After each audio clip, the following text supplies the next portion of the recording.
Hi, everybody, and welcome back to our third episode of Project 19. My name is Alyssa Vilches, and I'm here with my co-founder, Philip D'Souza, who's going to introduce our next guest. Hi, everyone. I hope you're all doing amazing in the new year so far. First and foremost, we'd like to sincerely thank you for your continued support and all your shares, comments, and likes. It really helps us know that we're doing the right thing here. We've heard a couple stories from fellow Canadians so far, but today on the platform, and I hope I'm saying this right, we welcome Megan Hodgdon, all the way from Eastern Connecticut in the United States. Welcome, Megan. Yeah, I'm Megan Hodgdon. You said it right. I'm Alyssa's teammate on Eastern. I'm a senior, and I was actually supposed to graduate last year, but with COVID, I got another chance to play. So technically still a senior on the team. That's awesome. Meg is our catcher, super awesome.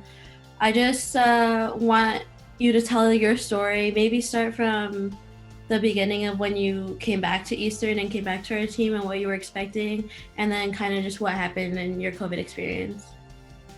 Yeah. So I actually took the fall off last year because I went to basic training, and when I came back in October, COVID wasn't a thing, and I was expecting to come off a previous season of becoming third in the nation, and I thought we were going to be a powerhouse team, and I didn't think anything would change. I thought we had all the right keys, all the right people to be successful again, so I didn't think anything of it. And we went through preseason. Our team was phenomenal. Every practice was good. We thought we were going to, everything we thought we would be, we were. And we played our first game against Wesleyan. It was a doubleheader. We did really well, and actually the practice right after that is when we knew about COVID, but we didn't think it was going to affect us. And then that practice right after that game is when we found out that we weren't going to have a season, let alone have a virtual classroom for a long period of time. So it was crazy. It was a lot. Well, there's no doubting that 2020 was a crazy year, that's for sure. And as a fifth year on the team, you have to start taking that leadership role as well. So how did the struggles of the pandemic reflect on the rest of the team? Well, being a fifth year, it affected everybody, not just the seniors, it affected every class. Like, even Alyssa's going to go through it, and she's going to have to choose whether or not she wants to play another season or stay in school and do that, or just call it quits. We actually had a lot of seniors that decided not to come back because they didn't either have the money to come back, or they were just moving on in their lives. So I chose to come back because I had another semester, so I might as well just drag it out and play for this team. And in my head, I put so much work and effort into this team that I just didn't want to let it go. And I know a lot of athletes are struggling with that choice, and many will in the future. Yeah, definitely. Speaking about struggles and going off of that, what was your biggest struggle that you faced through the whole pandemic, whether it was mentally, physically, emotionally, through sport or not through sport? I think the biggest struggle for me and anyone is just not having that interaction with people. I'm the kind of person that I call somebody and I'm like, hey, want to go get food or want to hang out? And the fact that we can't do that now, it's a lot for people. And I feel like I can't really call someone and be like, let's hang out. So that's my biggest struggle. Yeah, for sure. And I know that being at home has been a struggle for a lot of us. Have there been any positives that have come out of you being stuck at home? Well, I think, and again, everybody I think should relate to this in a sense, but having my family around actually helps a lot. In college, I wasn't really near my family. I was always with my teammates or my roommates, and I never got to see my family. And since COVID happened, I've actually been able to hang out with my family a lot. And yeah, it can be annoying at times, but just being able to have them as a backbone, it actually kind of makes you see COVID as a blessing, not a curse, I guess. Yeah, and what are some of the things that you learned, whether it's a new activity or just like a lesson that you've learned? Probably to go along with my theme, to appreciate people. So often we take people for granted and the interactions we have with them. And like, for example, today I got the opportunity to go out and hit with one of our teammates. And just doing that, like, you take that for granted so often. And to be able to just be like, hey, let's go do this and do it safely, you learn to appreciate people more. Yeah, and going off of that, is there anything that you're looking forward to once this whole pandemic is over, just to being able to do it again? Sticking with the theme, just hang out.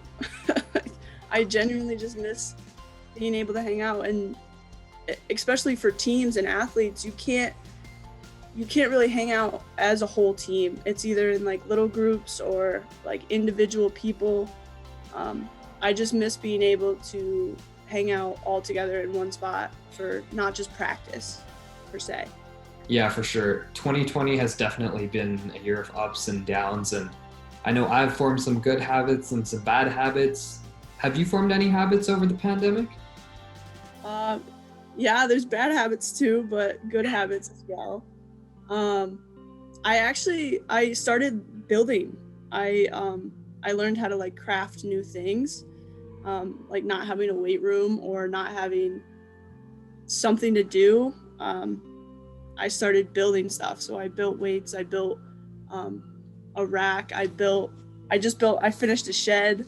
So I think learning how to build stuff actually helped me fill my day. That's cool. So going along with going back to you being in the military and serving America, which I'm sure all the Americans and Canadians appreciate. So thank you. Was there anything that was different there, or anything that has changed? I know when we met before, you were talking about masks on your face and how it became a lot hotter. So just going off of that. Yeah, just the generic thing of wearing a mask all the time. It kind of makes our job a little more difficult per se. So we have to be able to perform our job and do all the safety guidelines of COVID. And actually, I know all around the country, units are getting activated for COVID, or helping out, or making new beds or more rooms for beds and stuff like that. But I know COVID has affected basic training mostly. My basic training, I didn't go through that, but COVID with that, there's now 6 feet apart, and like the drill sergeants can't really get in your face or get near you. So it's a totally different atmosphere, and the people that have gone through it will know what I'm talking about. But it's a totally different learning process to actually become a soldier or a Marine or anything else. So it's different. Yeah. And this next question, it's a little bit cliche, but are you heading into the new year with a New Year's resolution? Yeah, that's hard. It all depends if this actual pandemic goes away or not. If COVID doesn't go away, I think my New Year's resolution would be to actually just appreciate people more. And I just said that I've been working on that, but I actually genuinely want to appreciate people and how much time I actually do have with them. So that's mine. Yeah, and just for the last thing, I know Phil asked this at the end of every episode. If you could sum up 2020 in one word, what would it be? Overwhelming. Definitely. Okay, everyone. Well, this was our episode with Megan Hodgdon on Project 19, and we'll see you next time.